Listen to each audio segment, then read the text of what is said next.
भाद्रपद शुक्ल तृतीया को हरितालिका तीज व्रत की संज्ञा से विभूषित किया गया है। इस व्रत का महत्व आज से नहीं अपितु प्राचीन समय से है। इसका मुख्य कारण यह है कि इस व्रत को विवाह से पूर्व करने से मनोवांछित फल की प्राप्ति निसंदेह होती है तथा विवाह उपरांत इस व्रत को करने से स्त्रियां अखंड सौभाग्यवती होती हैं तथा सभी प्रकार के सुख एवं ऐश्वर्यों को प्राप्त करती हैं। इस पुस्तक में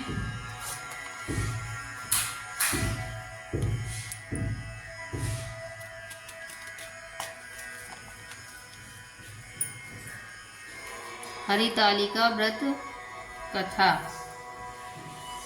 सूत जी कहते हैं कि मंदार की माला से जिन पार्वती जी का केशपाश अलंकृत है और मुंडों की माला से जिन शिव जी की जटा अलंकृत है, जो पार्वती जी दिव्य वस्त्र धारण की हैं और जो शिव जी दिगंबर हैं, ऐसी श्री पार्वती जी तथा शिव जी को प्रणाम करता हूँ। रमणी कैलाश पर्वत के शिखर पर बैठी श्री पार्वती जी कहती हैं, हे महेश्वर, हमें कोई गुप्त व्रत या पूजन बताइए जो सब धर्मों में सरल हो, जिसमें परिश्रम भी कम करना पड़े लेकिन फल अधिक मिले। हे नाथ, यदि आप मुझ पर प्रसन्न हो तो यह विधान बताइए। हे प्रभु, किस तप व्रत या दान से यदि आदि मध्य और अंत रहित पाप आप जैसे महाप्रभु हमको प्राप्त हुए हैं। शिव जी बोले, हे देवी सुनो, मैं तुमको एक व्रत जो मेरा सर्वस्व और छिपाने योग्य है लेकिन तुम्हारे प्रेम से वशीभूत होकर मैं तुम्हें बतलाता हूँ। जैसे नक्षत्रों में चंद्रमा, ग्रहों में सूर्य, वर्णों में ब्राह्मण, देवताओं में विष्णु भगवान, नदियों में गंगा, पुराणों में महाभारत, वेदों में सामवेद एवं और इंद्रियों में मन श्रेष्ठ है। सब पुराणों और वेदों का सर्वस्व जिस तरह कहा गया है, मैं तुम्हें एक प्राचीन व्रत बतलाता हूँ। एकाग्र मन से सुनो। जिस व्रत के प्रभाव से तुमने मेरा आधा आसन प्राप्त किया है वह मैं तुमको बताऊंगा, क्योंकि तुम मेरी प्रेयसी हो। भाद्रपद मास की हस्त्र नक्षत्र से युक्त शुक्ल तृतीया तिथि को उसका अनुष्ठान मात्र करने से स्त्रियां सब पापों से मुक्त हो जाती हैं। हे देवी, तुमने आज से बहुत दिनों पहले हिमालय पर्वत पर इस व्रत को किया था, यह वृतांत मैं तुमसे कहूँगा। पार्वती ने पूछा, हे नाथ, मैंने क्यों यह व्रत किया था, यह सब आपके मुख से सुनना चाहती हूँ। शिव जी कहते हैं कि भारतवर्ष के उत्तर की ओर एक बड़ा रमणीक और पर्वतों में श्रेष्ठ हिमवान नामक पर्वत है। उसके आसपास तरह तरह की भूमियाँ हैं, तरह तरह के वृक्ष उस पर लगे हुए हैं। नाना प्रकार के पक्षी और अनेक प्रकार के पशु उस पर निवास करते हैं। वहां पहुंचकर गंधर्वों के साथ बहुत से देवता, सिद्ध, चारण, पक्षीगण सर्वदा प्रसन्न मन से विचरते हैं। वहां पहुंचकर गंधर्व गाते हैं, अप्सराएं नाचती हैं। उस पर्वतराज के कितने ही शिखर ऐसे हैं जिनमें स्फटिक, रत्न और वैदूर्यमान आदि की खानें भरी हैं। यह पर्वत ऊंचा तो इतना अधिक है कि मित्र के घर की तरह समझकर आकाश का स्पर्श किए रहता है। उसके समस्त शिखर सदैव से आच्छादित रहते हैं और गंगा जल की ध्वनि सदा सुनाई देती रहती है। हे पार्वती, तुमने बाल्यकाल में उसी पर्वत पर तपस्या की थी। 12 वर्ष तक तुम उल्टी टंग कर केवल धुआं पीकर रही।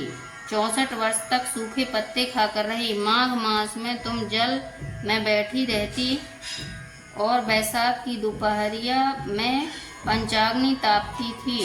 श्रवण के महीने में जल बरसता तो तुम भूखी प्यासी रहकर मैदान में बैठी रहती थी। तुम्हारे पिता इस तरह कष्ट सहन को देखकर बड़े दुखी हुए। वे चिंता में पड़ गए कि मैं अपनी कन्या किसको दूं। उसी समय नारद जी वहां आ पहुंचे।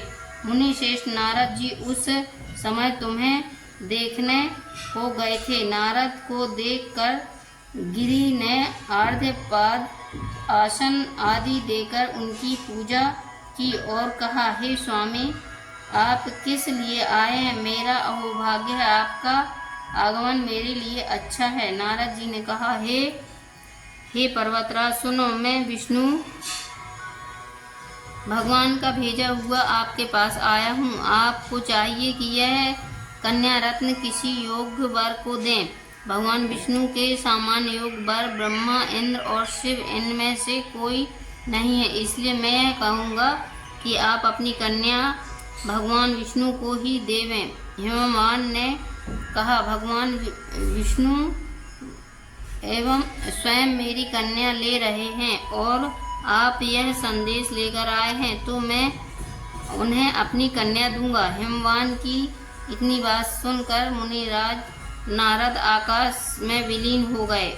वे पीताम्बर, शंख, चक्र, गदाधारी भगवान विष्णु के पास पहुंचे। वहां हाथ जोड़कर नारद जी ने भगवान विष्णु से कहा, हे देव, सुनिए, मैंने आपका विवाह पक्का करा दिया। इधर हिमवान ने पार्वती के पास जाकर कहा कि हे पुत्री, मैंने तुम्हें भगवान विष्णु को दे डाली। तब पिता की बात सुनकर तुम बिना उत्तर दिए ही अपनी सखी के घर चली गई। वहीं जमीन पर पड़कर तुम बड़ी दुखी होती हुई विलाप करने लगी।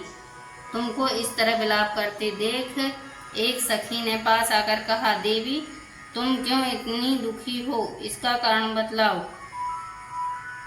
तुम्हारी जो इच्छा होगी मैं यथाशक्ति उसको पूरा करने की चेष्टा करूंगी, इसमें कोई संशय नहीं है। पार्वती बोली, मेरी जो कुछ अभिलाषा है उसे तुम प्रेम पूर्वक सुनो। मैं एकमात्र शिव जी को अपना पति बनाना चाहती हूँ। इसमें कुछ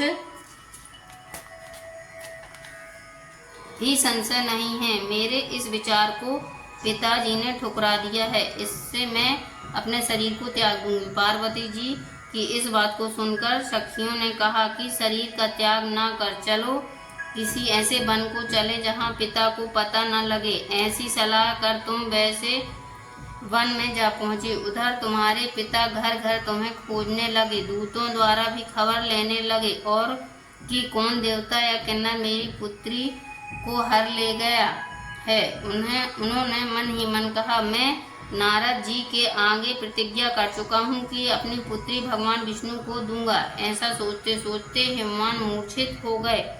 गिरिराज जी को मूर्छित देख सब लोग हाहाकार करते दौड़ पड़े। जब वो हुआ तो सब पूछने लगे कि गिरिराज, आप अपने मूर्छा का कारण बताइए। हिमवान ने कहा, आप लोग मेरे दुख का कारण सुने। ना मालूम कौन मेरी कन्या को हर ले गया है। ऐसा नहीं हुआ तो उसे किसी काले सांप ने काटा या सिंह खा गए होंगे। हाय हाय, मेरी बेटी कहाँ गई? किसी दुष्ट ने मेरी पुत्री को मार डाला। ऐसा कह के वे वायु के झोंके से कांपते हुए वृक्ष के समान कांपने लगे। इसके बाद हिमवान तुम्हें वन वन खोजने लगे। वह वन भी सिंह, भालू, हिंसक जंतुओं से बड़ा भयानक हो रहा था। तुम भी अपनी सखियों के साथ उस भयानक वन में चलती चलती एक ऐसी जगह जा पहुंची जहां एक नदी बह रही थी। उसके रमणीय तट पर एक बड़ी सी कंदरा भी थी। तुमने उसी कंदरा में आश्रम बना लिया और मेरी एक बालुकामयी प्रतिमा बनाकर अपनी सखियों के साथ निराहार रहकर मेरी आराधना करने लगी। जब भाद्रपद शुक्ल पक्ष की हस्तयुक्त तृतीया तिथि प्राप्त हुई तब तुमने मेरा विधिवत पूजन किया और रात भर जागकर गीत वाद्यादि से मुझे प्रसन्न करने में बिताया। उस व्रतराज के प्रभाव से मेरा आसन डगमगा उठा।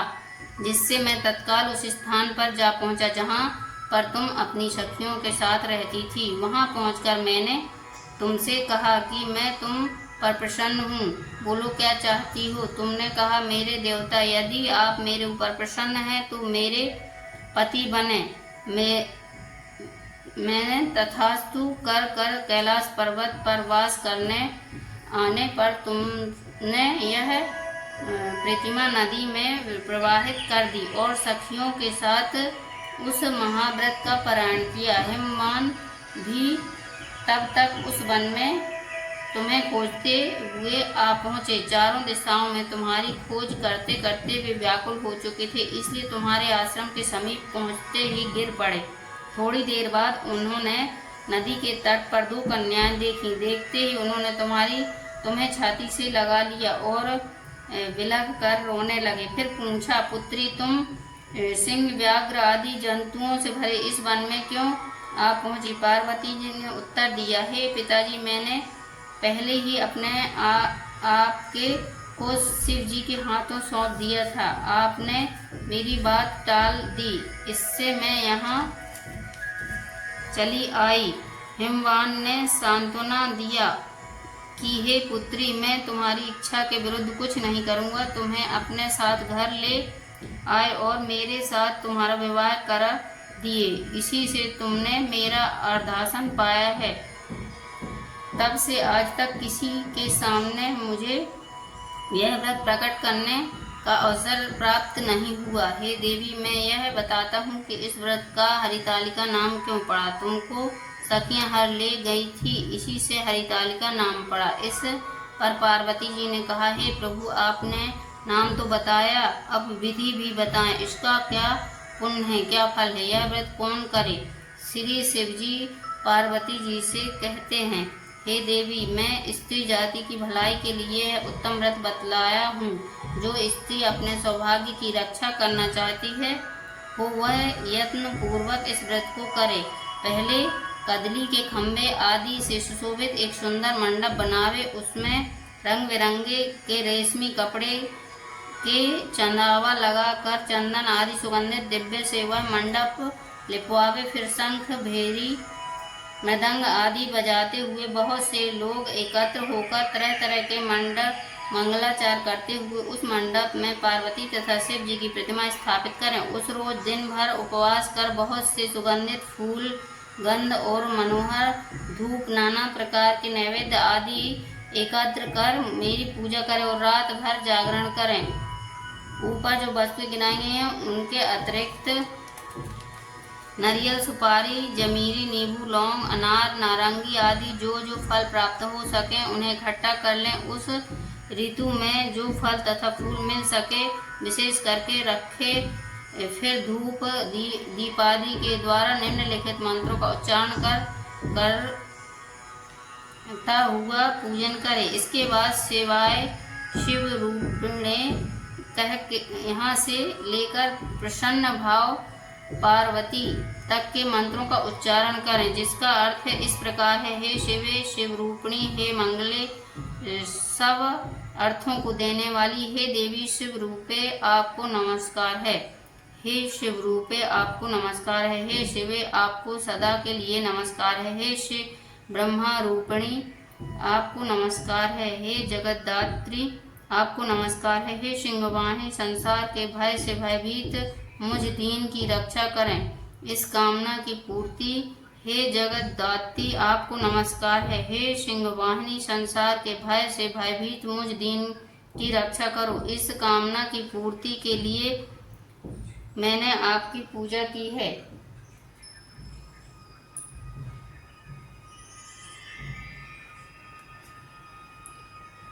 हे पार्वती, मुझे राज्य और सौभाग्य दो, मुझ पर प्रसन्न हो। इन्हीं मंत्रों से पार्वती तथा शिव जी की पूजा करें।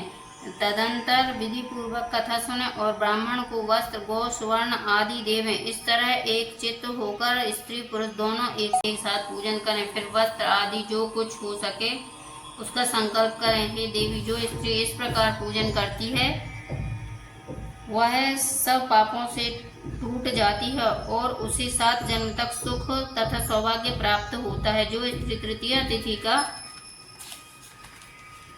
व्रत ना कर अन्न भक्षण करती है तो वह 7 जन्म तक बांध्या रहती है और उसको बार बार विधवा होना पड़ता है। वह सदा दरिद्री, पुत्र शोक से शोकाकुल स्वभाव की लड़ाकी, सदा दुख भोगने वाली होती है और उपासना करने वाली स्त्री अंत में घोर नरक में जाती है। तीज को अन्न खाने से सुकरी, फल खाने से बंदरिया, पानी पीने से जोंक, दूध पीने से सापिन, मांसाहार करने से बाघिन, दही खाने से बिल्ली, मिठाई खाने से चींटी और सब खाने से मक्खी होती है। उस रोज सोने से अजगरी और पति को धोखा देने से मुर्गी होती है। इसलिए हर स्त्रियां व्रत अवश्य करें। दूसरे दिन स्वर्ण, चांदी, तांबा तथा बांस के पात्र में अन्न भरकर ब्राह्मण को दान दें और पारायण करें। जो स्त्री इस प्रकार व्रत करती है वह मेरे समान पति पाती है और जब वह मरने लगती है तो तुम्हारे समान उसका रूप हो जाता है। उसे सब प्रकार के सांसारिक भोग और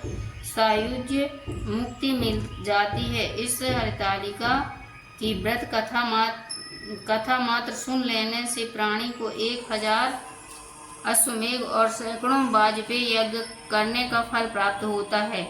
मैंने यह सब व्रतों में उत्तम व्रत बतलाया जिसके करने से प्राणी सब पापों से छूट जाता है। इसमें कुछ भी संशय नहीं है। बोलो शंकर भगवान की जय।